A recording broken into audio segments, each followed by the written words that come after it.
আসসালামু আলাইকুম। গতকালকে আমাদের আপনারা নিশ্চয়ই খেয়াল করেছেন যে আমাদের বিসলিউশন পিএলসির সপ্তম বছরে পদার্পণ করলাম আমরা। বিসলিউশন পিএলসি বিসলিউশন পিএলসির সঙ্গে আমরা আরো বেশ কিছু ইনিশিয়েটিভ নিয়ে থাকি। আপনারা জানেন বিস ক্যারিয়ারে আমাদের জব পোর্টাল প্লাস হেড হান্টিং এর কাজটা করে থাকে।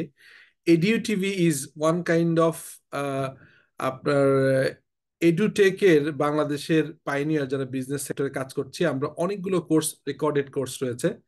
বিজ news is only business portal in বাংলাদেশে যারা শুধু বিজনেস নিয়ে কথা বলে, অন্য কিছু থাকে না, স্পোর্টস নাই, পলিটিক্স নাই। সিওএল এর আন্ডারে আমরা ডিপ্লোমা কোর্সগুলো করি, স্পেশালি সিএফও কোর্স। এছাড়াও স্টার্ট আপ বাংলাদেশ সহ বেশ কিছু কাজ আমরা করি। রিসেন্টলি কানাডায় আমাদের একটা সহ প্রতিষ্ঠান প্রতিষ্ঠা করা হয়েছে, যেখানে ক্যানাডিয়ান ইনভেস্টমেন্ট আছে, এবং আমরাও কিছুটা চেষ্টা করছি যে এর সাথে অ্যালাইন থাকার জন্য। তো সেটি নিয়ে পরবর্তীকালে নোটিফিকেশন পাবেন। এবং একই সঙ্গে সঙ্গে আমরা বাংলাদেশের এডুকেশন মিনিস্ট্রি থেকে একটা পারমিশন পেয়েছি, যেটি হচ্ছে যে আপনার সিটিটিআই, চার্টার টেকনিক্যাল ট্রেনিং ইনস্টিটিউট, এটি হচ্ছে টেকনিক্যাল এডুকেশন বোর্ডের আন্ডারে আমরা এই গভর্নমেন্টের পারমিশন পেলাম যে প্রতিষ্ঠান হিসেবে আমরা ডিপ্লোমা এবং ট্রেড কোর্স সহ এবং বাংলাদেশের প্রথমবারের মতো হচ্ছে আইএফআরএস এবং এসএপির উপরে ডিপ্লোমা কোর্স গভর্নমেন্ট সার্টিফিকেশনে আমরা শুরু করতে যাচ্ছি ইনশাল্লাহ। তো এ পর্যায়ে আমি যে কথাটা বলতে চাচ্ছিলাম, গতকালকে আমাকে অনেকে উইশ করে একটা কথা বললেন যে আইএফআরএস অ্যাকাউন্টিং এর অনেক ভিডিও আমাকে পান এবং তারা উপকৃত হন, কিন্তু ওই ভিডিওগুলো নাকি অন্যদেরও আছে। বাট ওনারা বললেন স্পেশালি কোম্পানি ল, বাংলাদেশে কোম্পানি ল, ট্যাক্সেশন এবং ভিএটির উপরে আরো বেশি ক্লাস নেয়ার জন্য বা লেকচার বানানোর জন্য ওনারা রিকোয়েস্ট করেছেন।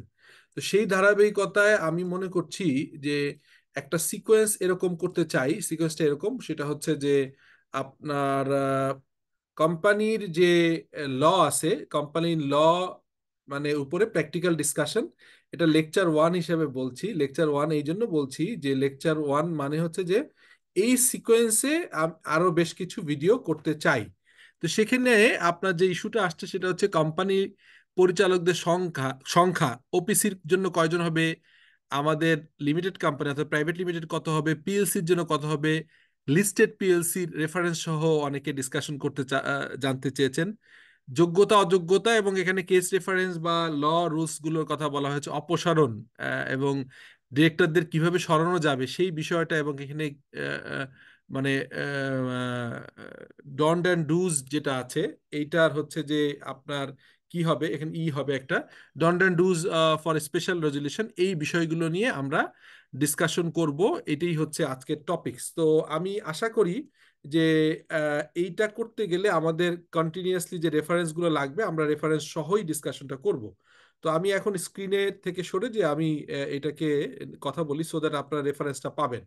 ফার্স্ট অফ অল, আপনারা সবাই জানেন এটা যে আমাদের কোম্পানি মূলত হচ্ছে কোম্পানির ফর্মে 4 ধরনের আমরা এখন দেখতে পারি। প্রথম হচ্ছে অপিসি। অফিসের ক্ষেত্রে সিম্পল, সেটা হচ্ছে একজনই মাত্র ডাইরেক্টর থাকবেন, বাট উনি একজন নমিনি ডিরেক্টর করে যাবেন। উনি যদি মারা যান তাহলে ওনার জায়গায় যিনি শেয়ার হোল্ডার হবেন, ডিরেক্টর হবেন, একজনই যেহেতু, এবং উনি বেঁচে থাকা অবস্থায় এই নমিনি ডিরেক্টর চেঞ্জ করতে পারবেন। তাহলে আমরা বুঝতে পারলাম অফিসের ডিরেক্টর একজন, উনি একজন নমিনি রেখে যাবেন, এবং এই নমিনি উনি বেঁচে থাকা অবস্থায় চেঞ্জ করতে পারবেন, বাট উনি যখন থাকবেন না তখন ওই নমিনি হচ্ছে অর্গানাইজেশন টেক টেক করবে, টেক ওভার করবে। এবং ডেফিনেটলি আপনারা জানেন যে এখানে সিইও, সিএফও, কোম্পানি সেক্রেটারি নিয়োগ করা যাবে যেহেতু it's a company. Then private limited company, যেটাকে পিভিডি বলা হতো, এখন এলটিডি বলা হয়। এলটিডির হচ্ছে যে ডাইরেক্টরদের মিনিমাম 2 জন থাকতে হয়। আর ম্যাক্সিমামের ক্ষেত্রে কিছু বলা নেই, বাট লিস্টেড কোম্পানিজের জন্য যে বাংলাদেশ সিকিউরিটি এক্সচেঞ্জ কমিশনের যে নোটিফিকেশন আছে 3 জুন 2018, এখানে কিন্তু বলা আছে যে লিস্টেড কোম্পানির ক্ষেত্রে ম্যাক্সিমাম 20 জন হতে পারে। তো ওই রেফারেন্স ধরে আমরা তর্কের খাতিরে বলতে পারি যে 20 জনের বেশি ডাইরেক্টর হওয়াটা অতটা মানে আপনার না করাটাই বেটার, এটা বলতে পারি। বাট এটা কাস্টমস এবং রুলস এর বাইরে কিছুটা। এরপরে আসেন পিএলসি। পিএলসির ক্ষেত্রে আপনার হচ্ছে ডাইরেক্টর সংখ্যা মিনিমাম হচ্ছে 3 জন, মিনিমাম 3 জন, যেটা প্রাইভেটের ক্ষেত্রে 2 জন বললাম, ওপিসি একজন, প্রাইভেট 2 জন, পিএলসি 3 জন। তো পিএলসি 3 জন এবং প্রাইভেটের ক্ষেত্রে ম্যাক্সিমাম ডাইরেক্টর হতে পারে 20 জন। আর লিস্টেড পিএলসির ক্ষেত্রে এই ডাইরেক্টর সংখ্যা হতে হবে মিনিমাম 5। মানে এখানে গেজেট নোটিফিকেশন যেটা লাস্ট আছে এটা নিয়ে কাজ চলছে, আপনারা জানেন। কতটুকু পরিবর্তন আসবে I am not sure. But এখানে হচ্ছে যে এই 5টার ভিতরে আপনার হচ্ছে 5 জনের ভিতরে যদি 5 জন হয় ডাইরেক্টর, তাহলে অবভিয়াসলি এর ভিতরে একজন হচ্ছে ইন্ডিপেন্ডেন্ট ডিরেক্টর থাকতে হবে। আর 10 জন হলে 2 জন, মানে 10 জনের ভিতর 10 জন মানে হচ্ছে 8+2, মানে 8 জন যদি শেয়ার হোল্ডিং ডিরেক্টর হয়, তার ভিতরে 2 জন মিনিমাম আপনার হচ্ছে ইন্ডিপেন্ডেন্ট ডিরেক্টর থাকতে হবে। এটি হচ্ছে নোটিফিকেশন। এবং পিএলসির ক্ষেত্রে আরো কিছু ইস্যু আছে, সেটার ক্ষেত্রে একটা কথা বলি, সেটা পিএলসি বাদেও আহ, বছর খানেক বা আরেকটু আগে হবে, একটা মামলার রেফারেন্সে হাইকোর্ট একটা অবজারভেশন দিয়েছেন। সেখানে বলেছেন যে 5 কোটি টাকার উপরে পেইড আপ আছে এরকম কোম্পানির ক্ষেত্রে, খুব মনোযোগ দিয়ে খেয়াল করেন, 5 কোটি টাকার উপরে পেইড আপ আছে এরকম কোম্পানির জন্য অবভিয়াসলি কোম্পানি সচিব থাকতে হবে এবং ইন্ডিপেন্ডেন্ট ডিরেক্টর থাকতে হবে। এরকম টাইম টু টাইম কোর্ট অনেক ধরনের আপনার অবজারভেশন শেয়ার করে। রিসেন্টলি আরো একবার একটা জায়গা আসছে যে কোম্পানি অ্যাক্টের, যে 1913 সালের কোম্পানি অ্যাক্টের খুব একটা পরিবর্তন দেখিনি আমরা। 2018-এ 2020-তে যে চেঞ্জগুলো কিছুটা ইনকর্পোরেট করা হচ্ছে, it's a very small change. আদালতের অবজারভেশন হচ্ছে যেটা প্রায় 111 বছরের পুরনো আইন। সো এটিকে আমূল পরিবর্তন আনা দরকার। তো যাই হোক, এবার আসি যে আমার সেকেন্ড কন্টেন্ট। তাহলে সংখ্যাটা দেখলাম, ওপিসি 1 জন, প্রাইভেটে 2 জন, পিএলসি তে 3 জন, বাট পিএলসি যদি লিস্টেড হয় তাহলে 5 জন। এটা গেল হচ্ছে নাম্বার। এরপর আসেন যোগ্যতা। যোগ্যতার ক্ষেত্রে বলা আছে হচ্ছে যে প্রাইভেটের ক্ষেত্রে তাদের হচ্ছে কোয়ালিফাইং শেয়ার থাকতে হয়। কোয়ালিফাইং শেয়ার বলা থাকবে হচ্ছে, কোম্পানি আইনে বলা আছে যে পরিচালকদের যোগ্যতার সেকশনে বলা আছে যে হচ্ছে যে আর্টিকেল অফ অ্যাসোসিয়েশনে মেনশন করা থাকতে পারে কত পার্সেন্ট। এটা আসলে আর্টিকেলে আপনি নিজেকেই ইনকর্পোরেট করতে হবে কত পার্সেন্ট শেয়ার হোল্ডিং থাকতে হবে। আর এই সঙ্গে সঙ্গে পিএলসি, লিস্টেড পিএলসির কথা বলি। লিস্টেড পিএলসির হচ্ছে সিকিউরিটি এক্সচেঞ্জ কমিশনের বাংলাদেশ সিকিউরিটি এক্সচেঞ্জ কমিশনের নোটিফিকেশনে বলা আছে যে ইন্ডিভিজুয়াল একজন শেয়ার হোল্ডার মিনিমাম 2% থাকতে হবে। তাহলে এই 2%টা যেহেতু রেফারেন্স আছে লিস্টেড সিকিউরিটিজের ক্ষেত্রে, আমি যেসব কোম্পানি কনসালটেন্সি করেছি, প্রাইভেট লিমিটেড কোম্পানি, সে জায়গায় যখন বোর্ড পলিসি তৈরি করেছি, তখন আমি অ্যাটলিস্ট 3 থেকে 4টা কোম্পানিতে রেফার করেছি 2 অথবা 3% minimum qualifying share for the private limited company. যদিও এটি কোম্পানি আইনে কোথাও ধরাবাঁধা নিয়ম নেই, আপনি হচ্ছে আপনার আর্টিকেল অফ অ্যাসোসিয়েশনে ঢোকাতে হবে, পলিসি তৈরি করে আর্টিকেল অফ অ্যাসোসিয়েশনে। So এই গেল হচ্ছে যোগ্যতা। এবার আসেন অযোগ্যতা। অযোগ্যতার ক্ষেত্রে প্রথম হচ্ছে নাবালক হওয়া যাবে না, অর্থাৎ 18 বছরের বয়স বেশি হতে হবে। সেকেন্ড হচ্ছে যে আদালত কর্তৃক যদি কেউ দেউলিয়া ঘোষিত হয়, তাহলে উনি ডিরেক্টর হতে পারবেন না। আদালত যদি বলে, কোনো কম্পিটেন্ট কোর্ট যদি বলে উনি উনি হচ্ছে যে আপনার অযোগ্য মানসিকভাবে, তাহলে এটা হবে না। এরপরে হচ্ছে আর একটা জায়গা আছে, মানসিকভাবে অযোগ্যতা একটা, আর একটা হচ্ছে দেউলিয়া বা ইনসলভেন্ট, অর্থাৎ উনি পেমেন্টটা করেন নাই, ওনার ডিফল্টার, উনি সিআইবি নষ্ট, এরকম কাউকে রাখা যাবে না।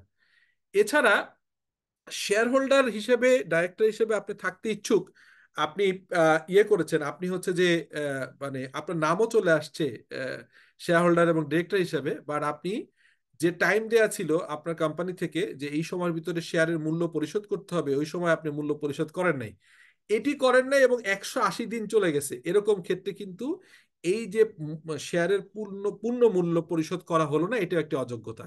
এছাড়া কোম্পানি কোম্পানি আইনের 1994 সালে কোম্পানি আইনের ডাইরেক্টর সংশ্লিষ্ট যে সেকশনগুলো আছে, আমার কোম্পানি আইনের যে বইটা আপনারা নিশ্চয়ই দেখেছেন, যে এখানে 90 থেকে ডিসকাশনটা করা আছে, 90 সেকশন থেকে। এই সেকশনে বলা আছে যে আর্টিকেল অফ অ্যাসোসিয়েশনে, আর্টিকেল অফ অ্যাসোসিয়েশনে অতিরিক্ত কিছু অযোগ্যতার কথা রাখা যাবে। পরিচালকদের সেকশন হচ্ছে আমি যেটা বলছিলাম 90 থেকে 110-এর ভিতরে বলা আছে। তো এখানে বলা আছে যে চাইলে আর্টিকেল অফ অ্যাসোসিয়েশনে আপনি কিন্তু অযোগ্যতা রাখতে পারেন, যে এই কাজগুলো করলে অযোগ্য হবে, এটা একটা কথা।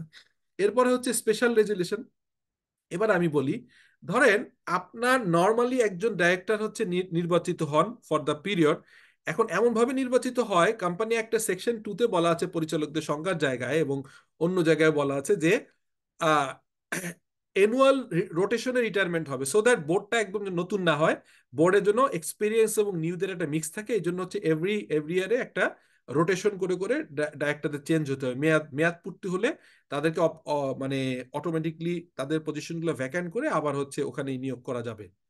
এখন কোশ্চেন হচ্ছে যে কোনো একজন ডাইরেক্টরের বিরুদ্ধে কোনো অভিযোগ আসলো বা কোনো রকম প্রবলেম হলো, তাকে অপসারণ, এখন বলছি অপসারণ, অপসারণ করার ক্ষেত্রে দুটো নিয়ম আছে। একটা হচ্ছে কোম্পানি অ্যাক্টের রেফারেন্স দিয়ে বলবো, যেটি হচ্ছে যে সেকশন, এটি সম্ভবত সেকশন নাম্বার, আমি জাস্ট আপনাদেরকে বলছি, সেকশন নাম্বার হচ্ছে 396, এখানে বলবো।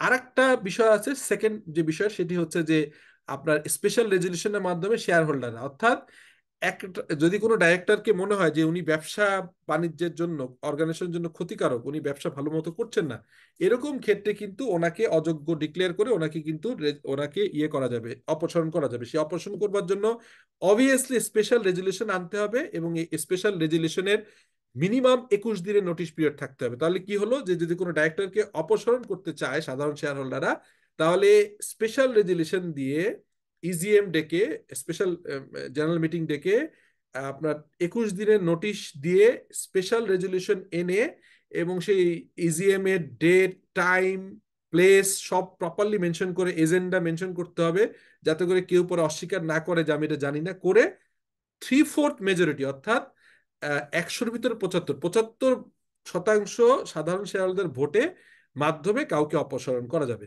এটা গেল। এখন এখানে একটা ইম্পর্টেন্ট কোশ্চেন আছে। যদি কোনো বোর্ডে, খেয়াল করেন, যদি কোনো বোর্ডের একজন শেয়ার হোল্ডার, উনি পরপর 3টা মিটিং বা একটা টাইম দেশের বাইরে আছেন, উনি অযোগ্য হয়েছেন, আনসাউন্ড হয়েছেন, সো সেখানে বোর্ড কিন্তু চাইলে এই ওই ওই ভ্যাকান্ট পজিশনটা, ক্যাজুয়াল ভ্যাকান্সির জায়গায় সাধারণ শেয়ার হোল্ডারদের ভিতর থেকে যোগ্যতম ব্যক্তিদের, যাদের কোয়ালিফাইং শেয়ার আছে, যাদের আনসাউন্ড মাইন্ড নাই, মাইনর না, ইনসলভেন্ট না, এরকম যোগ্য লোককে তারা কিন্তু আপনার বোর্ডে নিতে পারবেন। কিন্তু একটা কোশ্চেন এখানে খুবই ইম্পর্টেন্ট, সেটা মাথায় রাখতে হবে। সেটি হচ্ছে, যদি কোনো কারণে শেয়ার হোল্ডাররা ইজিএম করে স্পেশাল রেজুলেশনের মাধ্যমে 3/4 মেজরিটির মাধ্যমে কোনো ডাইরেক্টরকে অপসারণ করে, সেই জায়গায় যদি কোনো শেয়ার হোল্ডারকে নিতে হয়, তখন এটা ক্যাজুয়াল ভ্যাকান্সি না, তখন কিন্তু ফোর্সফুলি অপসারণ। সেই জায়গায় কিন্তু বোর্ড থেকে আর নতুন করে শেয়ার হোল্ডার নেওয়া যাবে না, তাকে ওই স্পেশাল মিটিং এর ওই শেয়ার হোল্ডারদের মাধ্যমে নমিনেশন করে সেইখান থেকে আসতে হবে। এটা গেল একটা। আর একটা জিনিস আমি একটু শেয়ার করি। কোম্পানি আইনের হচ্ছে যে আপনার 389 যে সেকশন বললাম, 396, সরি, 396 সেকশনে কিন্তু ক্লিয়ারলি বলা আছে যে আপনার কতিপয় ক্ষেত্রে অব্যাহতি প্রদান। এখানে বলা আছে, যদি কোনো ইনকম্পিটেন্সি থাকে এবং যদি অসততা থাকে, অসৎ আচরণ করে, তখন কিন্তু কোর্ট থেকেও এগ্রিভ পার্সনের অ্যাপ্লিকেশন অথবা কোর্ট স্বপ্রণোদিত হয়ে বিভিন্নভাবে, কিন্তু কোম্পানি কোর্টের তো মাত্র মামলা একটাই একটাই তাদের কোর্ট, অতএব এটা করতে পারে না, করে না। কিন্তু যেটা আদালত চালাতে পারে একটা আদালত, কিন্তু এখানে কিন্তু জেলা যারা 10কে টাইম টু টাইম এঙ্গেজ করা হয়, বাট আদালতের কিন্তু কোম্পানি আইনের জন্য স্পেশাল আদালত একটা, যে কারণে এটা হয় না। বাট তারপরেও দেখা যায় অনেক সময় অযোগ্যতা বা কোনো ক্রিমিনাল অফেন্স অথবা কোনো নেগলিজেন্সি, গ্রস নেগলিজেন্সি হলে, তাহলে কিন্তু কোম্পানির পরিচালক, ম্যানেজিং এজেন্ট, ম্যানেজিং ডিরেক্টর, কোম্পানির কর্মকর্তা, এদেরকে কিন্তু অপসারণ করা যায়। সো এইগুলো হচ্ছে আপনার কতগুলো ইস্যু, যেটি আমি আপনাদের সাথে শেয়ার করলাম। কোম্পানি পরিচালক সংশ্লিষ্ট যে বিষয়গুলো, সেই বিষয়গুলোর ভিতরে আমি টাচ করেছি। আপনাদের রিক্যাপ করি, সেটা হচ্ছে ওপিসির ক্ষেত্রে একজন, লিমিটেডের ক্ষেত্রে বা এলটিডির ক্ষেত্রে দুজন মিনিমাম শেয়ার হোল্ডার, ম্যাক্সিমাম 20 জন, যদিও আইনে একদম স্পেসিফিক নাই, বাট অন্য রেফারেন্স থেকে 20 জনের বেশি নেওয়া ঠিক হবে না। পিএলসির ক্ষেত্রে হচ্ছে এটা 3জন শেয়ার ডাইরেক্টর মিনিমাম, এবং ম্যাক্সিমাম 20 হতে পারে। আর লিস্টেড পিএলসির ক্ষেত্রে 5 জন এবং ম্যাক্সিমাম 20 জন। তবে এখানে একটা বিষয় আছে, সেটা হচ্ছে এভরি 5 জনের জন্য একজন করে ইন্ডিপেন্ডেন্ট ডিরেক্টর লাগবে। আদালত অবজারভেশন দিয়েছে যে 5 কোটি টাকার উপরে যদি কারো পেইড আপ থাকে, তাদেরকেও কিন্তু ইন্ডিপেন্ডেন্ট ডিরেক্টর আনতে হবে। এরপরে অযোগ্যতার ক্ষেত্রে বললাম, যোগ্যতা অযোগ্যতা বললাম, কোম্পানি আইনের 90 থেকে 110 সেকশনের ভিতরে বেশ কিছু রেফারেন্স দেওয়া আছে। সেখানে বলা আছে যে আপনার মাইনর হওয়া যাবে না, ইনসলভেন্ট হওয়া যাবে না, আনসাউন্ড মাইন্ড যাওয়া যাবে না, আপনার মিনিমাম কোয়ালিফাইং শেয়ার থাকতে হবে। তারপরে হচ্ছে যে শেয়ার কমিট করেছে, টাকা দেয়নি, আনপেইড শেয়ারের ক্ষেত্রে তাকে অযোগ্য বলে বিবেচনা করা হবে। এবং কোনো কোনো ক্ষেত্রে আর্টিকেল অফ অ্যাসোসিয়েশন, নতুন নতুন ক্লজ দেয়া যায়। আমি কনসালটেন্সি লাইফে আমি 2টি অর্গানাইজেশনে শেয়ার হোল্ডারদের থেকে ডিরেক্টর হতে গেলে মিনিমাম তাদের একটা ওয়ার্ক এক্সপিরিয়েন্স 10 ইয়ার্স অথবা গ্রাজুয়েশন থাকতে হবে, এরকম নিয়মও কিন্তু আর্টিকেল অফ অ্যাসোসিয়েশনে ঢুকিয়েছি। সো এই গেল একটা ইস্যু। আর ক্যাজুয়াল ভ্যাকান্সি বললাম যে যে কোনো সময় হতে পারে। আর একটা স্পেশাল ফোর্সফুলি রেজুলেশন, যেটাকে রিটায়ারমেন্ট হয়, অপসারণ হয়, এই অপসারণের কথা বলেছি। সে অপসারণের ডন অ্যান্ড ডুজে বলেছি যে এখানে স্পেশাল রেজুলেশন আনতে হবে, 3/4 মেজরিটিতে পাস করাতে হবে, 21 দিনের নোটিশ সহ, এখানে প্লেস, টাইম, ডেট সব স্পেসিফিক মেনশন করে এই জিনিসটা করতে হবে। আর একটা কথা বললাম যে ক্যাজুয়াল ভ্যাকান্সি হলে সেখানে কিন্তু বোর্ডের থেকেই নতুন করে যোগ্য শেয়ার হোল্ডারদের ভিতর থেকে তাদেরকে নিয়োগ করা যাবে। কিন্তু যদি এটি হয় হচ্ছে যে আপনার এই যে অপসারণ হয় ইজিএম এ, তাহলে কিন্তু এটা বোর্ড থেকে এটাকে ভ্যাকেন্সি ফিল আপ করলে হবে না, এটা ইজিএম বা এজিএম এ করে নিতে হবে। So that is the to this things. Thank you. I hope যে you are enjoying entire session with me. So এই ভিডিওটা আমি রিপিট হয়েছে, আগেও এই ধরনের ভিডিও আছে, বাট এটা একটু গুছিয়ে পরিচালক সংশ্লিষ্ট অনেকগুলো ইস্যু একসাথে এনেছি। এটি দেখে যদি উপকৃত হন তাহলে অবভিয়াসলি কমেন্ট করবেন এবং লাইক করবেন। এই কমেন্ট, লাইক এবং শেয়ারের উপর বেস করে দেখবো যে আসলে ফ্রিকোয়েন্সি অফ কোম্পানি লর ভিডিওগুলো কত বানাবো, এই জিনিসটা আসলে ডিপেন্ড করবে। থ্যাংক ইউ, টেক কেয়ার, আসসালামু আলাইকুম।